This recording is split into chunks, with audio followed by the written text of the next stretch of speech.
Hello and welcome to a very special episode of the Managing Madrid Podcast. We have a special guest. We have Sara. Oh, Sara. I let the Canadian slip. Sara Poraria of Sporty TV. Yes. You've been everywhere. Oh. Most people, I think, know you by now. All your interviews go viral. Oh my God. Yeah. So welcome, making your Managing Madrid Podcast debut. How you doing? Thank you. Yeah, I'm so happy to be here with another fellow Canadian, fellow Persian. It's so crazy. The only two Canadian Persians who are in Madrid right now. Absolutely. As we speak. Like I would put my apartment on that. I put it on the line because I barely meet Canadians in Madrid. So let alone the fact that you're Persian as well. I've never met a Canadian in Madrid other than you.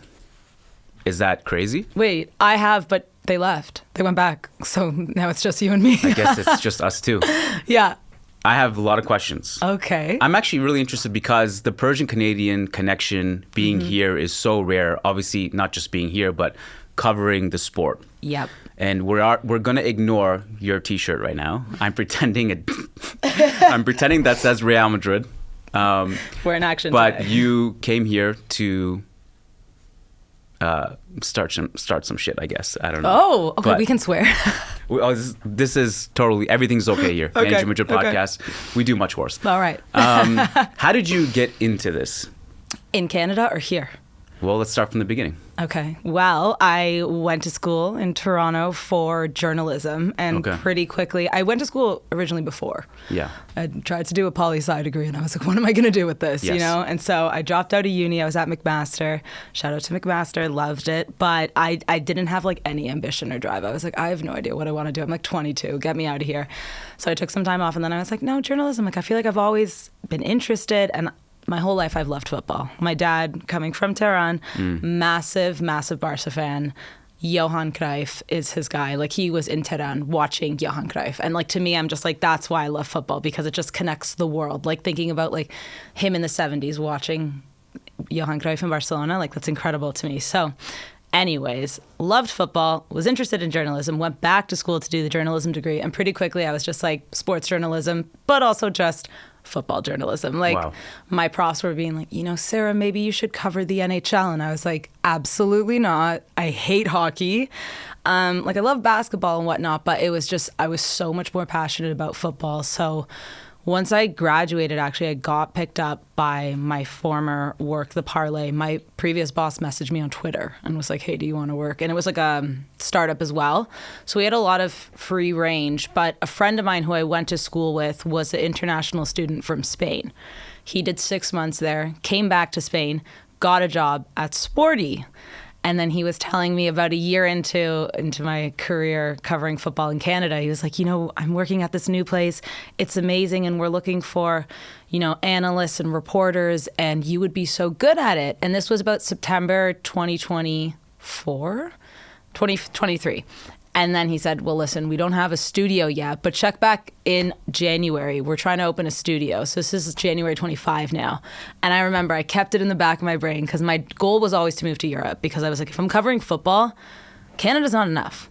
I know we're growing and I think it's great, but it is not on the level that I also watch football. Like, I'm not watching MLS. I'm watching the Big Five and I'm deep in it. So I reached out to him and I got super lucky. He basically just put my CV, I guess, up in the list. So I started getting, contact with my now boss and, HR of the company and stuff. And I went through, I think, three rounds of interviews with different people at the company. And by March, I had gotten a job in Madrid. So, like, it's crazy. This happened really quick because you said September 24. Yeah. And now it's 2025. Yeah. So in the past year... No, not 24. It was 23. Still. Yeah, I've been so here in the for past, 2 years, months. you've blown up. Yeah, basically. Like, I got the job so fast, but I honestly think it's connections. And I think this is what I always tell, like, young people working in this field specifically and in journalism, regardless if it's sports or not. those connections you make, hold on to them. Always send that follow-up email. Always send that like thank you, because you never know when you might need something, when someone's going to need something from you. But that's kind of how you, I think, get further in this industry. It's not really, some people, of course, you're so brilliantly talented, but so many of us know about football and can talk about it like this. But a lot of it is who you know. So the fact that I made a friend that happened to be from Spain, he got a job here and just gave my resume a push, that helped me. So yeah, it was crazy. And then in June 1st, I moved. Yeah. And now your interviews, I mean, you're on the pitch. Right? Yes. So, I mean, the fact that you're on the pitch, you're speaking to the players right after the game.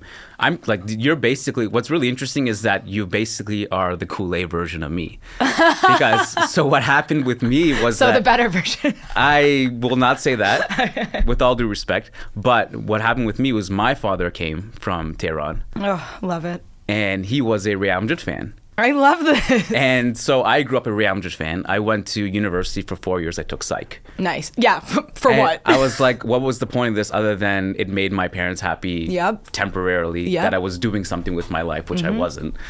And then I graduated and I was like, now what? Yeah. I got a degree that I can't do anything with unless I do a master's and PhD. Always. You need extra education. And like I was done with school. I was like, I can't do this. The whole time, like I would plan my class schedules around Champions League games. That's amazing. If there was a psych class that I had to take that conflicted with a potential Real Madrid Champions League game, I would just not take it. I was like, nope, this is not. So I was like, well, can I make a career out of this? Long story short, with some luck and some hard work. But I'm not in the field. That's amazing. So I wanted to ask you this. Okay. When you are interviewing a player after the game, that's a very, to me, a challenging thing to do because their emotions are high. You don't know if you're going to get, you don't know what version you're going to get of the players. Some players might be more difficult to get something out of. Some players might be easier. Yeah. What is your thought process when you're thinking of the questions you have to ask these players? I think it changes based on the game, obviously, right? If there was something controversial in the game or whether I'm speaking to a player that lost or won, that all factors in. Yeah. But the biggest thing is I'm just talking to a person. That's how I always have to calm myself down a little bit. I mean, this is just a human being. Yeah, I know we idolize these footballers, especially people like us who've been watching football since, we came out of the womb, basically. They are just humans. So you have to think about, okay, put them, take them off the pedestal, and then also consider, did they win, did they lose? If they lost, have a little bit of, be a little bit sensitive, obviously, especially if they lost in a specific matter. But for me, I always try and connect with them on a bit of a personal level.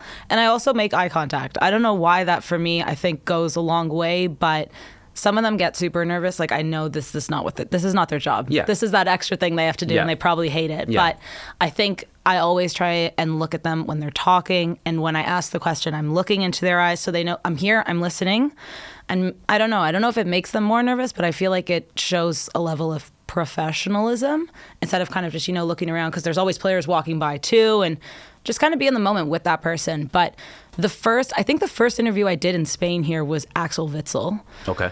Of Atleti, obviously. Yeah. And he was such a lovely guy and very well spoken. So I kind of eased in, because after that, getting so many different players, yes, some of them they're not good. Who was the most challenging? Ooh, challenging.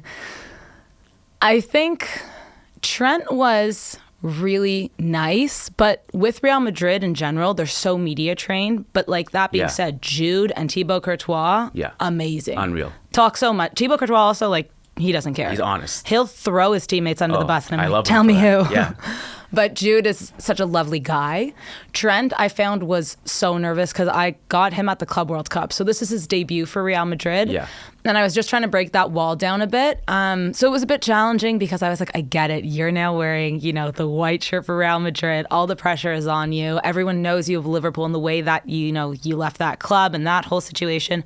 So it was a bit tricky because I could feel his nerves as well. But I've already said this on a different podcast, so I'll say it again. But the worst one for sure was Trevor Chalobah, because he looked down the entire time and didn't even he was fuming and just... You're going to get those. Yeah, and that's the thing. And you'll get more probably. Absolutely, absolutely. But you have to just keep going and you just have to, whether they're going to give you anything or not, you have to do your job. Yeah. And that's all people will see at the end of the day. So during the Club World Cup, which is where we met. Yeah. That was so also just random. Very random. Like just sitting in the press box. Where are you from? The funny thing is that somebody's stuff was there. It was your stuff. I didn't know it was your stuff. And I had been sitting there for a while because we were just chatting and, our mutual friend Lily Beth. Yeah. And then you sat down as the game was starting and it was like mayhem because you had to kick someone out. It was all that stuff. And then we talked and it's like, oh, Persian Canadian. It's like, oh, you do this cool job. And unbeknownst to me, I think it was that night, because I don't remember what game it was. It was Real Madrid versus somebody. Mm-hmm. But that night, I was like, these Thibaut Courtois quotes are amazing. And I used them for half my podcast. And then I realized it was you interviewing him, because I didn't see, at that time, we're just looking at the quotes. We don't know where the interview is and all this. So I was like, that's awesome.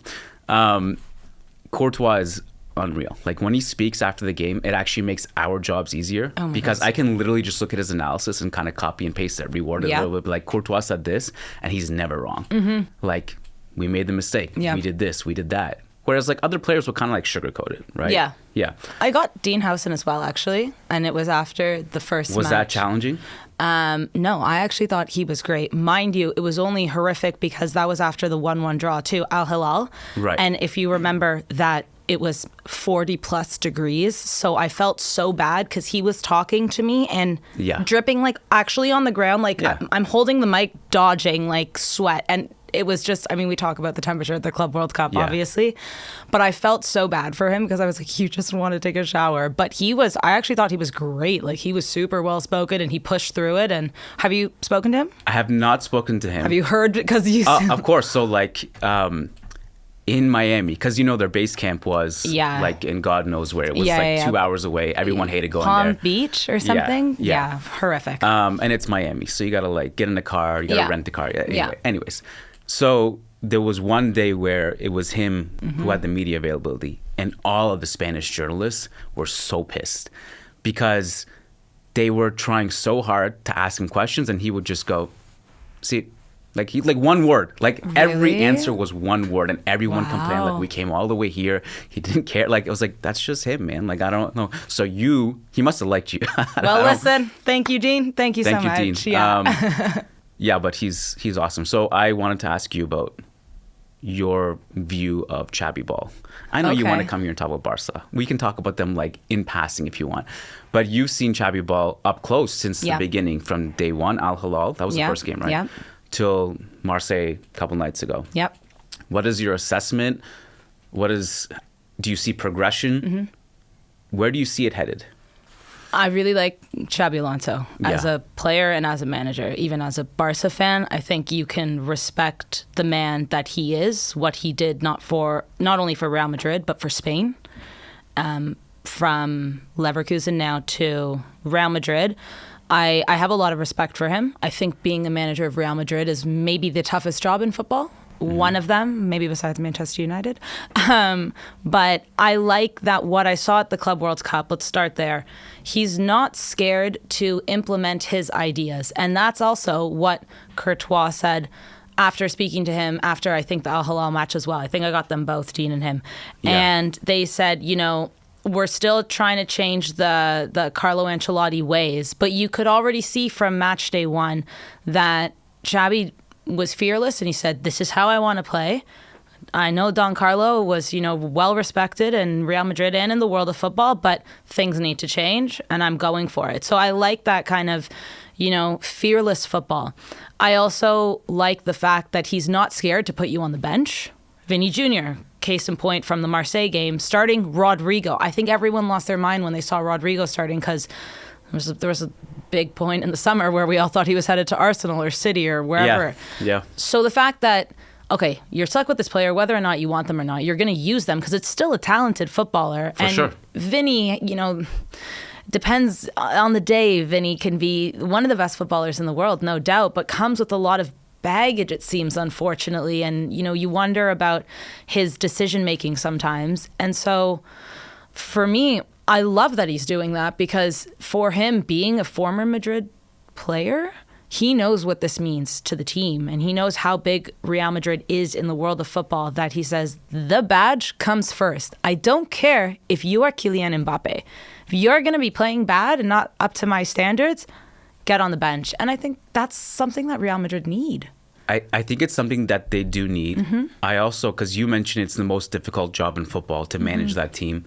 I think part of the reason is that no matter how brilliant you are tactically, that's like 20% of the battle at Real Madrid, right? And I think, like, to me, it's pretty unheard of for a manager to come in from day one and establish that kind of authority and not care at all. And if it was someone, and he's not an experienced coach. Like, he's been amazing, but, you know, it's a couple years at Leverkusen, and then before that it was Real Sociedad at B. La Fabrica in Real Madrid. He has aura.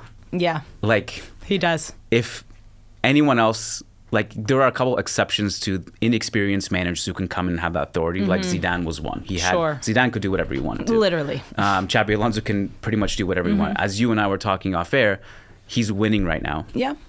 Which makes it easier. Yeah. I do feel, and I don't know how in tune you are with Real Madrid fandom. Like, I'm sure, like, I live in Madrid as a Barca fan. Right. But that's different from, like, the authentic Madridistas, the socios, these guys are much different from a lot of, like, the outrage that comes from specific player fans, right? Sure.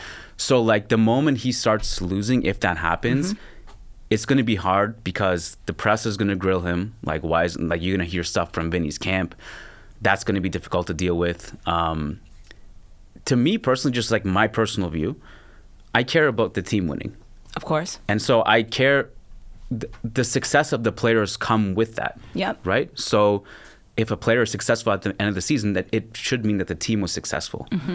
So if the team succeeds and the cost of it is, you know, dealing with stuff like this, then that's the cost it takes. I would much rather, like, he wins those games as opposed to going and losing those games but appeasing certain players because he feels like he has to. Of course, I completely agree. But I think the thing is, Xabi was playing for Real Madrid not too long ago. Like, he knows about all of this already. Definitely. So I think that, and it's like I said, it's still pretty fresh. Like, he's not an older manager. This was only 10 years ago. Where it's just, I think it's still embedded in his head. He knows the pressure he's under being a player. Yeah. And he knew what it was like for the manager at the time as well. So I think, I do think he's well aware of the situation he's in. Yeah. But also, I think Real Madrid, and they won't, but they need to give him time. Like, I know everyone's saying, yeah, you guys have a perfect record so far, but you're playing horrible football, but you're getting the results. And that's what matters. But I think Xabi is still easing into it. And I think, like you said, I think this was off air, though, but let's wait and see how he handles playing against the likes of a Liverpool at Anfield. For sure, yeah. Wanda in a couple weeks against, city rivals at Letty. There are some big matches coming up. There's still injuries. There's a lot to deal with at Real Madrid, but I think what I've seen so far, I like. Yeah. Early days. Mm-hmm. The PSG game was that Club World Cup, like everyone, because like right now, we're not so worried about these games. Was that the match that we were That was the match. That was the match? That when we you met? got smoked? Okay. By the way, I just remembered that I have a bone to pick with you because I saw a clip last night where Marseille scored and you were celebrating. I wasn't, but I was so happy. Unprofessional. You have to be more neutral. Unacceptable. Unacceptable. I know, Timothy Wales. I know it's so bad. I was quite excited about it. I try and keep it together, but those are our watch-alongs, so they're a little bit more chaotic, and everyone knows I'm a Barca fan. It's part of the show, I guess. Yes, when we're actually. So you don't hide it. Like it's not No. Okay. Because some journalists they really try to be neutral. Totally. I mean, the thing is, I think You're I shameless. can still. Yep, but I can still do my job. Where are you getting your Thibaut Courtois quotes from? Me. There you go. I appreciate that. Yeah. No, you know what I mean. I think with Sporty, anyways, they want us to be obviously professional, but they also want our personalities to come out, and we're all fans of different teams. Alex is a Chelsea fan. Clinton is naturally a Manchester United fan, but he's hopped on the Real Madrid bandwagon. We're all representing different teams, but it's it's nice because we all have different perspectives on certain things. And so when the teams are playing, I think we can see it differently. And let's not pretend that, all the pundits that you're watching on Sky Sports aren't also fans of a team. Like, it's nice. And if people want to judge me because I'm a Barca fan, that's absolutely in their right to. But I also will acknowledge if Real Madrid is doing really well. Absolutely. Like, I mean, who's not going to say that you guys won 15 Champions League? Like, I'm super aware of that. And if you guys have a good match, or there's players that, last season, I was praising Federico Valverde all season. So I think it's like you can do both. I don't want you guys to succeed, but I also can acknowledge if you are doing well. And I think that's the difference, be able to do both. You might be an exception to most Kool-Aids. I don't know. Well, we'll see. I don't know you that well. I'm sure like at some point we'll start fighting over something. I'm sure. But like, so I run a Spanish football podcast called Churros y Tácticas. Okay. And it's with Diego Lorin, who used to work for Barca TV. Yeah. And he is just so radical. Like he can't, like there's nothing like what you just said, like I can give praise. He can't do that. So do you know what it is, though? We're constantly bickering with each other. I think the thing is, and I've noticed living in Spain more, like my family lives in Barcelona, so I've been going to Barcelona since I was a kid. Yeah. But I'm not Catalan. Mm-hmm. And I think that's a big difference because there is such a... Barcelona isn't just a representation of a football club. It's a representation of people. Mm-hmm. And during a time when, there was a dictator in Spain, like it does get quite political. Yeah. So I think, Madrid, there are some really, patriotic Madrid fans that have been in Madrid, their families for so long, and same with Barcelona and Catalonia. So I think that's where I say I'm not going to speak on this because I'm not originally from here. Sure.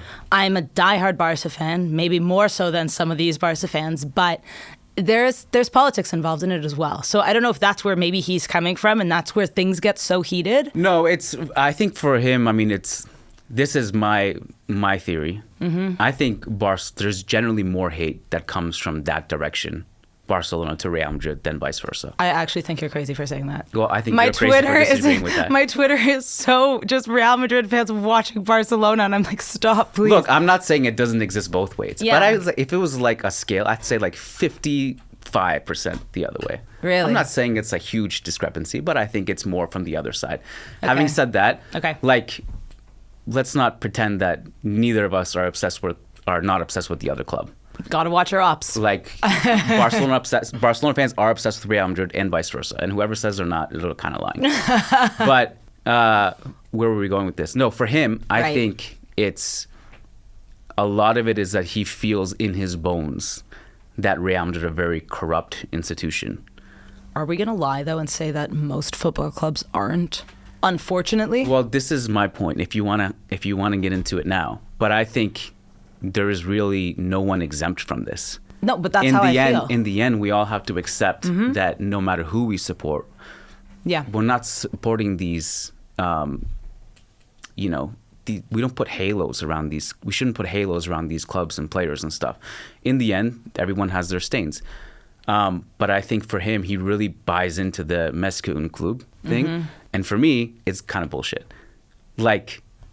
But I think that's where that whole political thing stems from, is because Barca is more than a club. Like it was like a revolution for these Catalan people. But I'm not saying that makes them exempt from But see, I think they take it farther. It takes them beyond politics. It's that they're also morally superior to everyone. That's the way they interpret it. I'm going to suggest something. Okay. I suggest we switch topics. But we can continue on the theme. Okay. Barcelona kicked Real Madrid's ass last season. 4 times. Okay. Yep. Do you see that trend continuing? Do you see a shift in gears at all? Like, do you think Barcelona are as strong as last season? Do you think they're stronger? Do you think they're weaker? Like, where do you stand on them? Okay. And what happens on October, was it 27th, I think? 26th. Yeah. Okay, obviously, elephant in the room, Inigo Martinez. That was massive for us. And we're feeling that. Although I will say, out of all people, can you imagine Eric Garcia stepping up to the plate? Well. I mean, his first season, I was like, what are we doing? But he's such a versatile player. And when I spoke to him actually last season, I was like, Hansi has put you in so many different positions and you've just adjusted really well. And he's like, honestly, I just want to help the team. I'm happy to play wherever as long as I can contribute. And I was like, that's such a good piece of a puzzle to have. So I'm happy. I'm really happy with him. But Inigo was like also quite the leader, even though he had just come from Bilbao. Yeah. He somehow was like, we were going to give him the captaincy. Yeah. Like one season. It's like almost unheard of. So he's a big presence missing. And of course, injuries. I mean, I think every club is being hit with injuries. Obviously, Frankie has returned now, but Gavi might miss a decent chunk of the season. Balde is injured again. And obviously, Lamine and the whole situation that happened with the international team. It doesn't seem so serious, but anytime Lamine's not there, you feel it on the pitch. I think that it's a situation of managing, like load management. For sure. Every team's going through that. Yep. Do I think we're weaker than last season? Maybe because of the injuries. I think like if it was just Inigo Martinez, I'd say I think we could probably handle it, but we're missing a couple pieces right now. And you think about the likes if a Lamine or if Rafinha or Pedri get injured, that's such a big piece that we rely on that I think that would be really problematic for us. That being said, going into the Clasico right now, I don't think it'll be as big as a discrepancy, like a 4-1 situation again. But I am still leaning towards Barcelona because I feel like Real Madrid haven't found their groove. And you guys have so many new pieces that it's hard to just make that click. Yeah. Mind you, what's the day today? We still have over a month. About a month, yeah. So there's time, Yeah. maybe, and the next 4 or 5 weeks, Real Madrid will start clicking. But right now, I haven't seen enough from Madrid to say that what Barcelona hasn't changed enough to say that Real will beat Barca. I think it will be closer. Yeah. But I'm not seeing it yet. See, like I'm like you in that I'm kind of careful not to make predictions now because I think it would be silly to do that, right? We're like 4 games Trent was not injured 2 days ago, and now he is. You know what I mean? Yeah. Like it's yeah. I honestly, like in 1 month, Yeah. the amount of things that could change for both teams is astronomical. Huge. Like from week to week. Like Pep has this quote that I really like. Yeah. He's like, football moves so fast. Well, something that works 1 week won't work the next week, Yeah. and you got to constantly change and evolve. Yeah.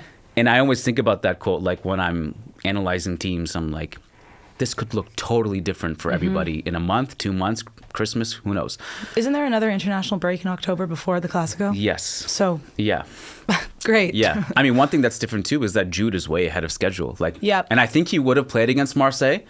Don't waste it. We had to burn 2 subs, one for the Yeah. Carvajal red card and one for the Trent injury, obviously. Yeah. I think for the best. Don't. Yeah, it's not ideal to bring him in at that situation anyway, but... And you're playing Espanyol this weekend. Don't play him. I wouldn't. I'm just excited to see Jude. Yeah, so, of course. Like, I see what you're saying. Yeah. Win-win. If he doesn't play, Fair. rest some more. If he plays, I get to see Jude Bellingham play again. From my observations of Barca so far, Yeah. I don't know if you saw, but like after the first 3 games, they conceded 12 big chances, Yeah. which was the worst in the league. How many of them were Ferran Torres?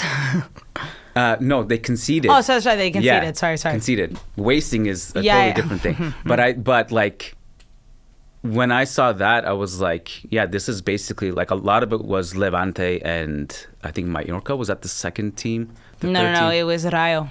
Sorry, Rayo. Yeah, Rayo were awesome that game. Yeah, I was there. And they had some really cool, like, interesting tactical wrinkles where they would try to beat the offside trap. And my theory is this.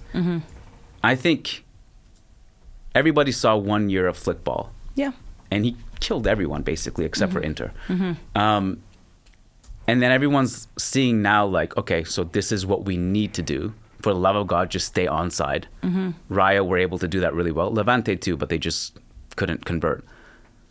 And I wonder if that just comes into play this season with like teams now understand how to be Barca. Inigo's not there to organize the thing. And I look at their team and I think about their depth too. Yep. Like from a totally non-biased perspective, I'm like, if Lamine is injured, I mean, you guys beat Valencia 6-0 without him, but it was Valencia. And I wonder, like, what is Rashford supposed to step up? Rooney Badri. Yeah.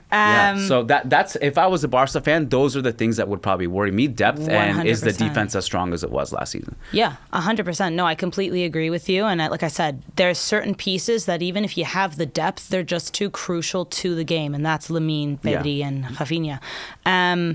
regarding Rayo had this really interesting tactic where it wasn't even they were trying to beat the offside trap. They had someone offside pulling one of our defenders back. Intentionally, yeah. Yeah, to distract them. So, I mean, it was a weird tactic, but also a really intelligent one. And now teams are probably taking note of it. 100%. But I also think with Hansi Flick, and we've seen that from Bayern Munich days, I mean, he's German. He's so pragmatic. He's not the kind of manager that is going to stick in his own ways, you know, like a Diego Simeone. Just keep trying the same thing. He will adjust. You think he will? Absolutely. I'm skeptical of that. Okay. I think he is. My criticism of him is that he's plan A and plan A only. I think that's what his downfall was at Bayern. But maybe. I don't know. I think he just did so well at Bayern. I feel also his tenure at Bayern was, you know, maybe a bit too long. Do you know when you've reached the point where you can't give anymore? Yeah, that's what happened to Ancelotti. Yeah, exactly. Yeah. But I wouldn't say that. I don't know. At that point, it's like, is it a matter of we're not changing, or is it a matter of like this relationship is over? What is your take on the ego stuff that's been that Flick like would hint about in the press conference, and then I think someone was it Pedri who was asked about international duty? Where do you think is there ego stuff happening in the team? I mean, we're talking about the best football players in the world. Of course, there's an ego thing. I mean, but is there something irregular in terms of like? Is there actually something like how much stock do you read into like Lamine Yamal crowning himself after the penalty and Rafinha's there? Like nothing? To me, I'm looking at this as an 18-year-old kid. For sure. Best player in the world, if not the second best. Who's the spotlight. Well, I mean, you could say it's Kylian Mbappe right now. I just wanted to make sure. It's okay. Lamine called him 6 times last year and got all 6 of those numbers. Spain. You're allowed to talk right now. Yeah. You're you know what? So I'm allowed. I'll give you the pass. No, but listen. In 2 years, when you start your Barcelona podcast, I'm going to wear my Real Madrid shirt and I'm going to come on. Security won't let you in. Things will be different. No, but listen. You think about how like you were when you were 18, and this also started when he was 16. You know, this rise, and then the Euros, and then what he did with Barcelona last season. He's a kid, man. He's going to act like this, and he doesn't know how to handle, like, actually, I think he does know how to handle the pressure really well, because he doesn't let any of it get to him, and he barely talks about all this stuff. I think once last season... He has confidence. Yeah, that's the thing. But he can back it up on the pitch. Yeah, and that's what I respect about him, because he says, you know what, you want to come at me? I'm going to break your legs on the pitch, and I'm going to be the most important player. And I'm like, you know what? As long as you keep doing that, I don't care.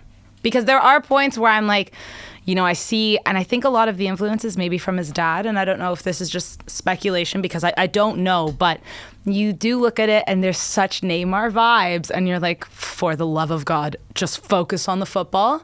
So I know what you mean in that sense, but because he's delivering on the pitch, I'm not going to say a word right now, and I think we need to remember his age. Yeah. Because I know last season a lot of people were saying the things about the ego, and I was like, you're talking about a kid. I just want to remind everyone, the kid, he's 17 years old, you are talking about a child. So maybe don't, because that's also just inappropriate in my opinion. But I think Hansi Flick is... When you were 18...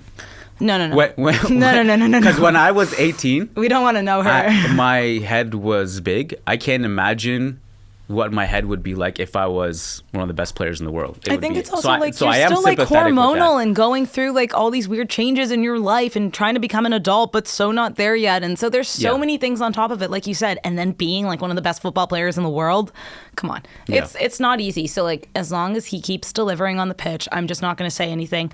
But for Hansi Flick, in that sense, like, you know, I think he's done a good job. For example, like Rafinha was late on to the match to the Valencia, and he said, buddy, that's not how it goes here. Yeah. You're going to sit on the bench. And I was like, we have no one. Like, what are you doing? But I kind of love that in a sense, because similar to like what we were saying about Xabi Alonso, no one's bigger than the badge. Yeah. Be on time, be a team player, give it everything you got, and that's it. So I think he's done a good job. Let's see how the season goes. But what Hansi Flick did with Barca, that turnaround that we had, was incredible. So I have to give him his flowers. There's no question. I certainly did not expect it. I think if PSG didn't win the treble, Hansi Flick was going to win the Manager of the Year. Like, everyone was so impressed with it. I mean, you can say, I know Arne Slot in Liverpool was definitely up there as well, but like, it was, you saw us 2 seasons ago. Everything, like, from a Barca perspective, the way we play football is really important to us as fans. Winning is important, but also we play the most beautiful football in the world, and that's what we're known for. I heavily disagree with this statement. I'm going to let you have it. Thank you so much. And so for us, under, Xavi, that was such a difficult time because obviously he's an icon to the club. He's a legend, but it just didn't work out. And the football was just grimacing. And there was no connection between the team. And the players also didn't look like they were match fit. And then Hansi Flick comes in and switches this team around in a matter of months to their playing this football that even if you don't like Barca, everyone was watching Barca last season. Like I was listening to a lot of, especially like Premier League podcasts, and like, I've been watching Barca because have you seen what these guys are doing? Like it brought us back to that tiki-taka kind of days. And I think that's also, it's really for our culture, it's important. And I don't know, like as a Madrid fan, maybe like you can't understand it, but the fact that like our football is just back on that level in such a short amount of time, I think is also really respectable. The reason I don't understand it is because the most important thing for me is winning. Yeah. And I think so many Barca fans just coped during this entire time when Real Madrid was winning European titles. Like, we don't play that way. We'd rather lose and play a certain way. I don't think we were playing well during that time either. No. But so I don't. Who are they? My point is, I don't think is a style thing, though. Like... But I think that's what I mean with Hansi Flick. He brought back both. We went to winning ways in the style that we love to do it. Okay, let me rephrase. Okay.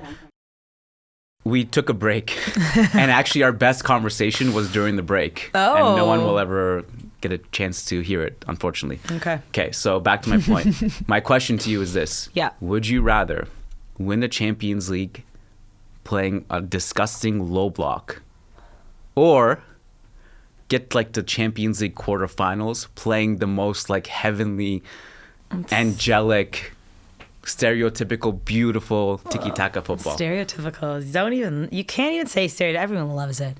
I get it.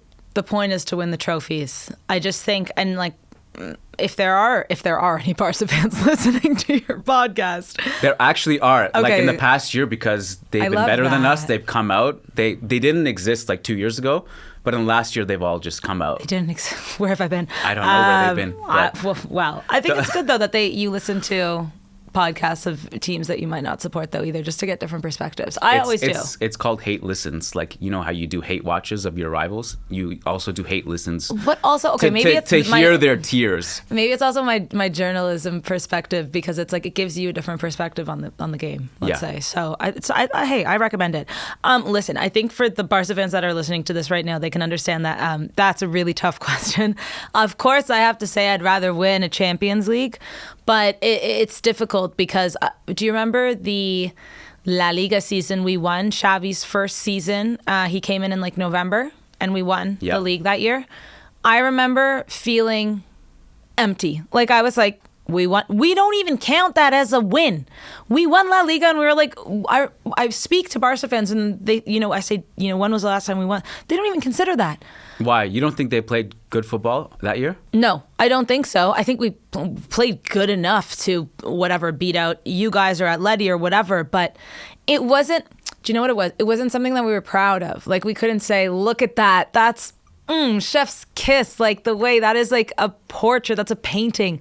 So I think the thing is, I think it affects Barcelona fans a lot more.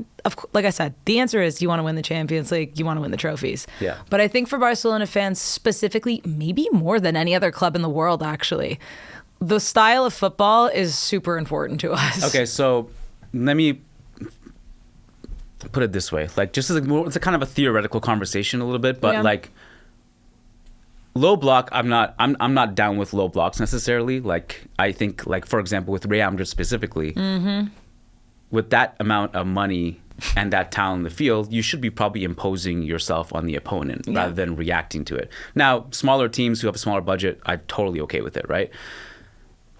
But to me, like attacking beautiful football is not necessarily, the stereotypical tiki-taka stuff.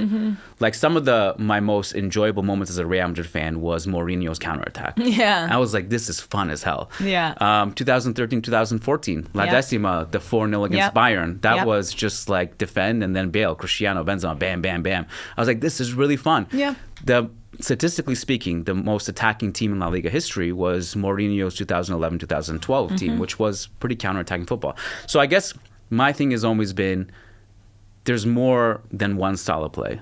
Oh my God, of course. And like I always just like, to me was like this was a bit of a cope for people. Like when they see their team not winning, it's like, oh well, at least we'll play beautiful football or whatever.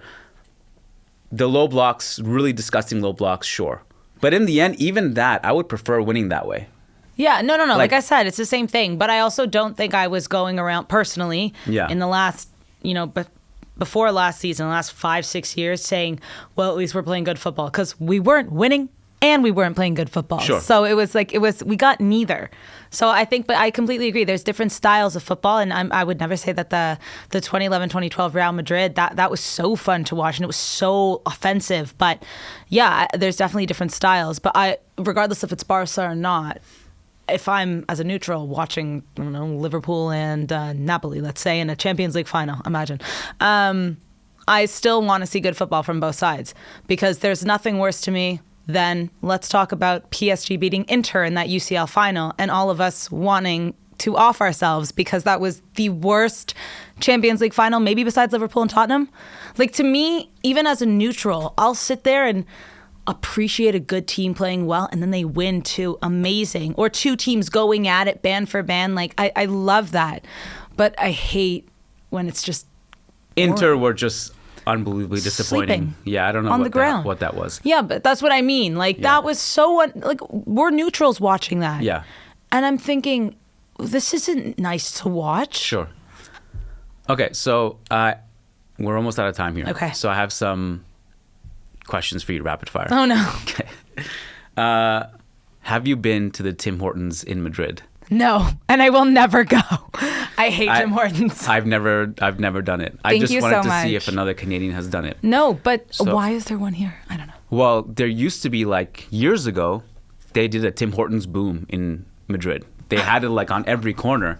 And I just happened to be walking by like on opening night and they had a big RCMP statue and they're like, people would go and buy like boxes of donuts because they're like, we don't know what this is. Are we supposed to get? And on the menu, it says double, double, triple, triple. Oh my God. Like you don't say it separately. They just put it baked in there so that customers can order. Now there's like, I think one left. I don't know. I think it didn't catch on. I'm not into it. How did your father become a culé? I think Johan Cruyff. Okay. I think watching him when he was like in his early teen years and seeing him and what he did for Barca. Okay. Yeah. Which national team do you support? Spain. Spain? Die hard. Really? I'd die for it. Okay. What if Canada played against Iran in the World Cup? Who would you support? Probably Iran. Okay. Who would you support? I'd be pretty neutral. Yeah, I mean, like, if Iran was playing Spain or if Canada was playing Spain, I'd go for Spain. I've been watching Spain since, like, and that was also because the Barca team at the time were like half. It was. Do you remember like the 2008 Euros? Like, yeah, it was of course. Half Barca, half Real Madrid, and it was just that was my favorite Spain. 2008. 2008. More than 2010 and 2012. 2010, David Villa. Can't talk about it. But no, that's the thing. That's like that was my team, Barca, and then they happened to all be playing for Spain, and I had that connection with that team because if you remember, the Canadian men's national team at the time was shocking. Of course, I was watching the women Canadian, I loved and I supported. Yeah. But Canada and Iran, I don't know, maybe just Iran because they might be the underdogs, and I don't know. What about Iran and Spain? Spain.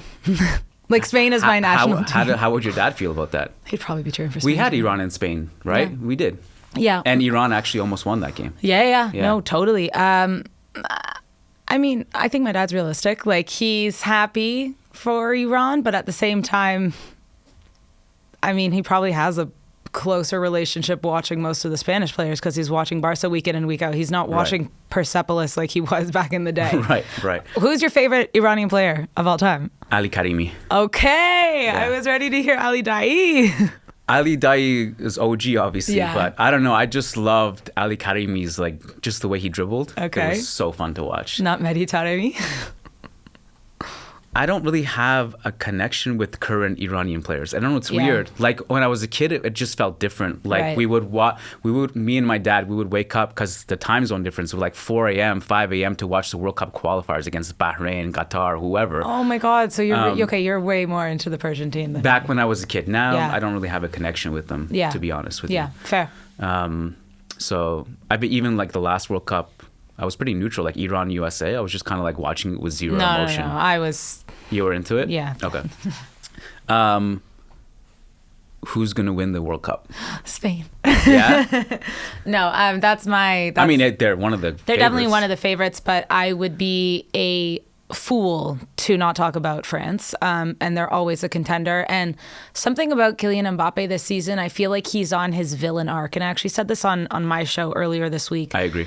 But in like a. No, in a positive way. Oh, yeah. Like, sorry, he's. No, I know what you're saying. Yeah, I know what you're saying. Okay, so last season Mbappe won the Pichichi, even though Real Madrid didn't win anything, and he was their best player without a shadow of a doubt.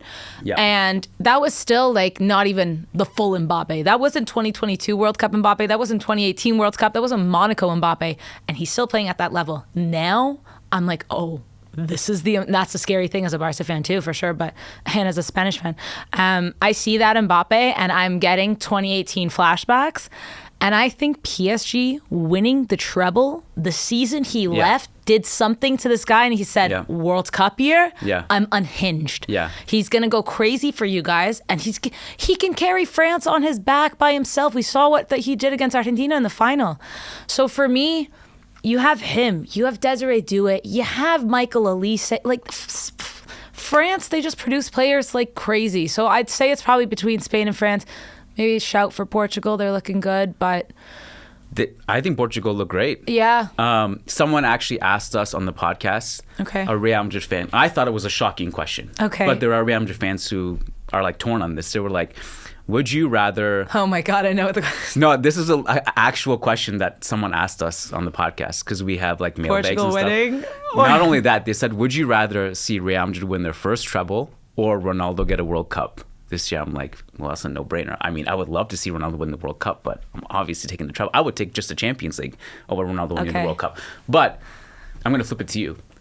Would you rather Messi win a World Cup on his way out or Barca win the Champions League? I'll go Barca to win the Champions League because I love Messi, and he's the greatest of all time, and he's my GOAT. But he's done it. He doesn't need to do anything anymore. Winning 2 would be incredible, but I don't need to see it again. I'm so happy with what I saw, and he did everything he needed to do. So what a story it would be. Yeah. But I'm looking at my young Lamines and Fermins and Pedri and Gavi, and I'm like, those guys, man. Those are my guys, and they deserve something. Yeah. Imagine if Messi won again, though. What the hell?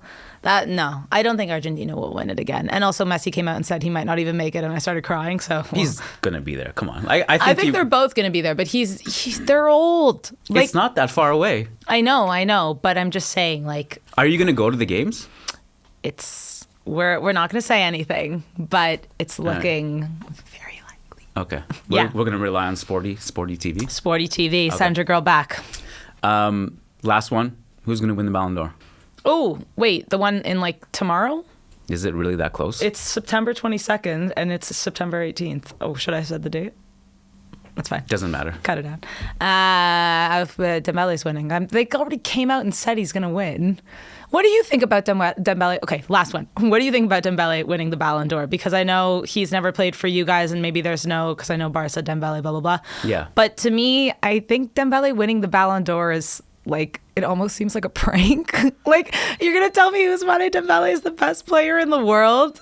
I know that PSG won the treble, but if you're asking me who I would give it to, Vitinha or Hakimi? For sure. For sure. This is kind of how I felt last year in some ways. Not exactly, but kind of, in that like people were talking about like Rodri. Yeah. To me, and I'm biased, so take it with a grain of salt. I would have rather given it to Carvajal. But I said that too. There you go. But I said that too. Yeah. But I think I would have Rodri over Vinny. That conversation was a bit annoying to me because I think we have to look at club and country as well, especially. But my point was like, Euro. if you're, and this is I'm sure your point too, if you're going to give it to the guy who won the Euro, we'll give it to the guy who also won the Champions League and all 100%. Yeah. But for me, I don't know why. I'm just like, Dembele, you're telling me that's the best? Yeah. Get out of here. It's probably, I mean, it's fair to say it's not a strong class. I mean, just the general class. I mean, it's 1, 2, 3, and it's probably going to be Dembele, Lamine, and Vitinha. I don't think Vitinha and Achraf, these guys have the PR for it. Yeah, but that's also what's annoying because also not being an offensive player, you automatically get shafted. For sure. But I mean, if we're looking, if the question was like for next. I think Pedri would have the PR if that was Pedri in that situation as a midfielder, don't you think? I think Pedri should win the Ballon d'Or every year. He's so good, man. He's so good. Who's better, Bellingham or Pedri? Pedri, by a country mile. By a country mile. Yeah. But I'm going to say one last thing then. No! I was going to end it before you said that. I know what you're going to say.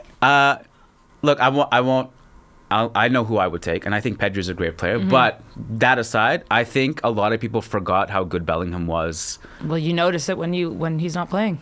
That, and also I think last year he was playing through a lot of shoulder pain. Like I asked him during the Club World Cup about the shoulder thing, and he said like players are tugging on it. Like it's really hard. It's like it's sweaty. Yes, like he wasn't himself. Yeah. And I think like he's gonna come back soon, and people are gonna remember. You guys miss him right now. No, that's it. The 100%. Absence, of course. No, Bellingham's fantastic. Fantastic. He's gonna walk in the starting lineup. Sure. Who do you think gets displaced?